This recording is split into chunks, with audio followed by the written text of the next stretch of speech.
শুভ সকাল বন্ধুরা, সকলে কেমন আছো? আশা করি সকলে খুব খুব ভালো আছো, আমরাও ভালো আছি। মাম্পিস কিচেন ডেইলি লাইফস্টাইলের নতুন একটি ব্লগে তোমাদের সবাইকে স্বাগত জানিয়ে আমি আমার ব্লগটি শুরু করছি। বাইরের ওয়েদারটা কালকের মধ্যে আজকেও খুবই সুন্দর বন্ধুরা। তোমার দেখো কি সুন্দর হাওয়া ছাড়ছে, আর পুরো ঠান্ডা হাওয়া, জানো না বন্ধুরা আজকে এখানকার ওয়েদার।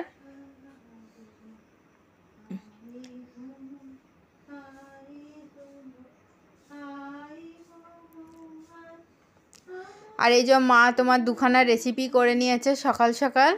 তোমার এখন একটা রেসিপি হচ্ছে, এক্ষুনি হয়ে যাবে রেসিপিটা, জাস্ট আর 2 মিনিট হয়তো লাগবে। আর এই যে আজকে আমি তোমার হাজব্যান্ডের জন্য পরোটা বানিয়েছি আর ছোলার ডালের তরকারি বানিয়েছি। যেহেতু ঠান্ডা ঠান্ডা ওয়েদার, তাই ভাবলাম হাজব্যান্ডকে একটু পরোটা বানিয়ে দিই। আর পরোটার সাথে না পেঁয়াজ খেতে ভীষণই ভালো লাগে। আর এই যে লাউ রান্না হবে, তাই সব সবজি কেটে রাখা হয়েছে। আর এই যে মায়ের রেসিপি কমপ্লিট। পুচকু সোনাকে নিয়ে এখন বেরিয়ে পড়েছে একটু বাইরে ঘুরতে। দেখতেই পাচ্ছ এখন কত রোদ্দুর বাইরে।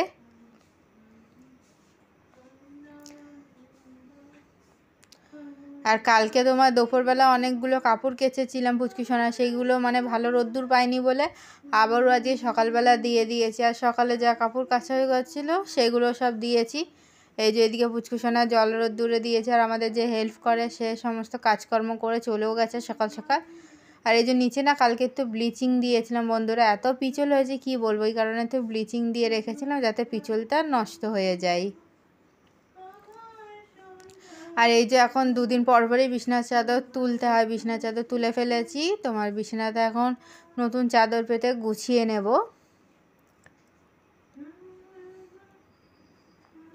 আর এই সাইডটা পুচকু সোনা শোয়, ওই কারণে তোমার আলাদা করে নিচে পুরো তোষকে প্লাস্টিক দেওয়া, তারপরে আরেকটা কাঁথা দেওয়া, যাতে বাই চান্স হয়তো ওয়াল ক্লথ থেকে তোমার নেমে গেল, যদি নিচে কোথাও হিসি করে তখন সেটা চেঞ্জ করা যাবে, ওই কারণে তোষকটা নষ্ট হবে না। দেখো খেলনাটা এখন ধরতে শিখে গেছে। আর ওরা এই কাকিমণির এই খেলনাটা এত পছন্দ, এই খেলনা ছাড়া ও অন্য কোনো খেলনা নেয় না এখন। মানে আমরাও এত খেলনা কিনে দিয়েছি, কোনো খেলনা নেয় না, এর জন্য সব প্যাক করে রেখে দিয়েছি খেলনাগুলো। বড় হলে যখন ঠিক মতো বসতে শিখবে তখন ওই সব খেলনাগুলো নিয়ে খেলবে, ওই কারণে। আর এইটা তো তোমার অনেকটাই কী বলে ধরতে ওর সুবিধা হয়, ওই কারণে বেশিরভাগই এই খেলনাটা নিয়ে খেলে ও। আর কি বলো তো বন্ধুরা, এখন না ওর একটা নতুন অভ্যাস হয়েছে, শুধু ধরে ধরে না ওরকম পা খাবে। তোমাদের ঘরে যাদের ছোটো বাচ্চা আছে তারাও কি এইরকম করে? অবশ্যই বন্ধুরা তোমরা আমাকে কমেন্টে জানিও।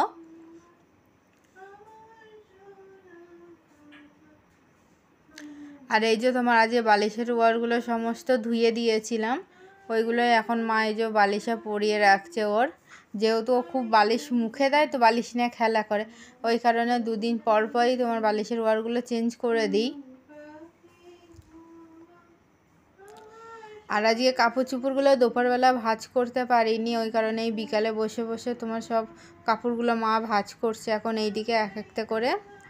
যেহেতু তুতি সোনাকে নিয়ে একটু বাইরে বেরিয়েছিলাম, আমার প্রত্যেক দিনই তোমার একটু বিকেলবেলা বাইরে বের করছি, যেহেতু কী বলো তো বন্ধু বাইরের ওয়েদারটা এত ঠান্ডা, তার উপরে না রাস্তায় বেরোলে গাছপালা দেখে, তো পশু পাখি দেখে, ভালো লাগে ওর বেশ। মানে ওর মুখের রিয়াকশান দেখে আমরা বুঝতে পারি যে ওর ভালো লাগছে, ওই কারণে চেষ্টা করবি সবসময় যাতে ওকে একটু বাইরে বের করতে পারি, বাচ্চা কাচ্চা সংস্পর্শে আসে যাতে ও।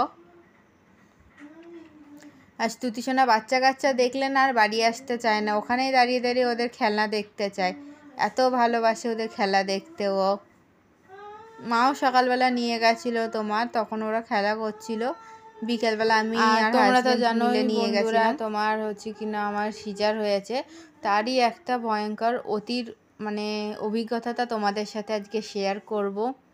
মানে যাদের সিজার হয়েছে তারা সকলেই জানো যে এর অভিজ্ঞতাটা একদমই অন্যরকম বন্ধুরা। মানে জীবনে প্রথম একটা ওইভাবে অতির মধ্যে সকল প্রিয়জনকে ছেড়ে ওইখানে থাকতে প্রায় 3.5 ঘন্টা 4 ঘন্টা এক একজনকে রাখা হয়, আমাকে প্রায় মনে হয় 3.5 ঘন্টা রাখা হয়েছিল। আর বন্ধুরা যখন প্রথমবার মানে হসপিটালে গেলাম তখন তো হাজব্যান্ডকে বলে তুমি সমস্ত কাগজপত্র দেখো, আমাকে নিয়ে চলে গেল।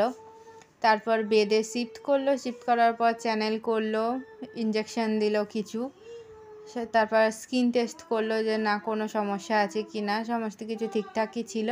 তারপরে তো কাউকে তো বাড়ির লোককে প্রথমে ঢুকতে দিইনি, তারপর যখন অতীতে নিয়ে যাবে তখন বের করলো আমাকে লিফট থেকে নেমেই। যখন মানে হাজব্যান্ডকে মা বাবাকে দেখলাম, সে কি কান্না বন্ধুরা, মানে কি বলবো, মনে হচ্ছিল না আর অতীতে যাই, তোমার ওখানেই থেকে যায়, এত মানে কষ্ট লাগছিল তখন।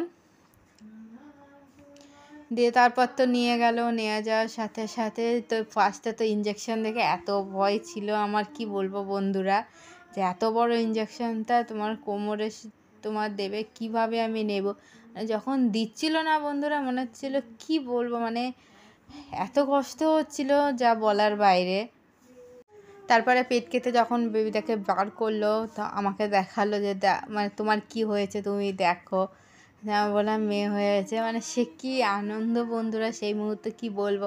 তোমার গালে আসতে করে তোমার একটু চুমু দিলাম আমি সাথে সাথে, মানে বাচ্চাটাকে তোমার দেখিয়েছিল। তারপরে তো তারা নিয়ে গেল বেবিটাকে সমস্ত মানে পরিষ্কার করবে বলে। আর তোমার আমাকে যখন মানে তারপরে সেলাই করা দেওয়া হচ্ছিলো, মানে পুরো বুঝতে পারছিলাম, বেড কাটার সময় পুরো বুঝতে পেরেছি বন্ধুরা। যাদের সি সেকশন হয়েছে তারা সবাই বুঝতে পারবে, বোঝো তোমরা। তারপরে কি কাঁপুনি বন্ধুরা, যা বলার বাইরে, প্রায় আমার দুবার ওরকম কাঁপুনি উঠেছিল। তো ওখানে যারা নার্সরা ছিল তারা বলছে এর থেকে যদি আরেকবার বেশি হতো তখন হয়তো একে আইসিইউতে ভর্তি করতে হবে, মানে ওরা নিজেদের মধ্যে আলোচনা করছিল সমস্ত কিছু তখন। মানে এত ভয় পেয়ে গেছিলাম, কি বলবো বন্ধুরা, এত বেশি, মানে 3টে প্রায় কম্বল দেওয়া হয়েছিল আমাকে, তাও আমার কাঁপুনি যেন না বন্ধুরা কমছিল না। শুধু তখন প্রার্থনা করছি যাতে যিশু বাবা আমার কাঁপুনিটা কমিয়ে দেয়, আমাকে সুস্থ করে দেয় তাড়াতাড়ি। এই ছিল আমার জীবনের সবথেকে ভয়ঙ্কর অভিজ্ঞতা। যেমন ভয়ঙ্কর অভিজ্ঞতা তেমন জীবনের সবথেকে সুন্দর মুহূর্ত আমার লাইফের। আর তোমাদের সকলকে ধন্যবাদ জানাই প্রথম থেকে শেষ পর্যন্ত আমার ব্লগটি দেখার জন্য, আমার সাথে থাকার জন্য। আমার সকল ইউটিউব পরিবার, ইউটিউব বন্ধুরা, আজকে ব্লগটি যেখান থেকে দেখছো আশা করি সকলে খুব খুব ভালো লাগবে। আর অবশ্যই তোমরা এখনও যারা আমার চ্যানেলকে সাবস্ক্রাইব করোনি, সাবস্ক্রাইব করে দিও, লাইক শেয়ার এবং কমেন্ট করো বন্ধুরা। তোমাদের কমেন্টের আশায় প্রত্যেক দিন থাকি, তোমরা তো কমেন্ট কেউ করো না বন্ধুরা। অবশ্যই ভালো মন্দ যাই লাগুক না কেন, তোমরা যদি একটু কমেন্ট করো তাহলে আমার ভীষণই ভালো লাগে। প্রত্যেক দিন আমি কমেন্ট চেক করি যে ভিডিওতে কেউ কমেন্ট করলো কি না, কিন্তু আসে না বন্ধুরা। সেই মুহূর্তে এতটাই মন খারাপ হয়ে যায় না, পরে নিজেকে নিজেই সান্ত্বনা দিই, একদিন না একদিন তোমরা সকলে কমেন্ট করবে। যখন না অন্যের কমেন্ট বক্স চেক করি না বন্ধুরা, তখন ভাবি আমারও কবে এরকম কমেন্ট আসবে, সবাই এত সুন্দর সুন্দর কথাগুলো আমাকে লিখবে, সেই আশায় আমি এখনও আছি। জানি তোমাদের আশীর্বাদে সেই আশাও আমার পূর্ণ হয়ে যাবে বন্ধুরা। একদিন না একদিন তোমরাও সেই কমেন্টগুলো আমাকে করবে।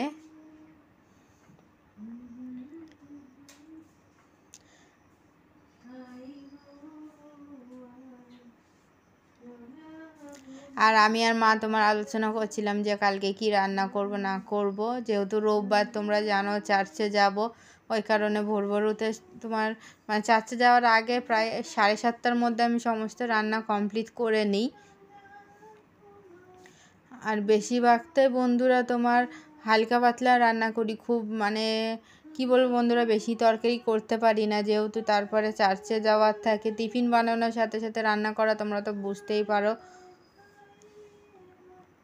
এই কারণে রোববার দিনটা বেশিরভাগই তোমার নর্মাল কিছু রান্না করার চেষ্টা করি সব সময়, টিফিনটাও যাতে হালকা পাতলা কিছু করতে পারি সেই চেষ্টা করি। আর এত দুষ্টু হয়েছে না, শুধু প্লাস্টিকটাকে জানো না বন্ধুরা মানে কামড়ানোর চেষ্টা করছে। দেখো বন্ধুরা, দেখো কেমন প্লাস্টিকটা আগিয়ে আনছে ও, মা ওদিকে আমার সাথে কথা বলছে আর ও সেই ফাঁকে ওই রকম করছে দুষ্টুমি। সকল ইউটিউব পরিবার, ইউটিউব বন্ধুরা, তোমাদের সাথে আগামীকাল দেখা হবে নতুন একটি ব্লগে। তোমরা সবাই ভালো থেকো, সুস্থ থেকো, আর সকলকে শুভরাত্রি জানিয়ে আমি আমার ব্লগটা আজকে এখানে শেষ করছি বন্ধুরা। ভালো থেকো, সুস্থ থেকো সবাই তোমরা।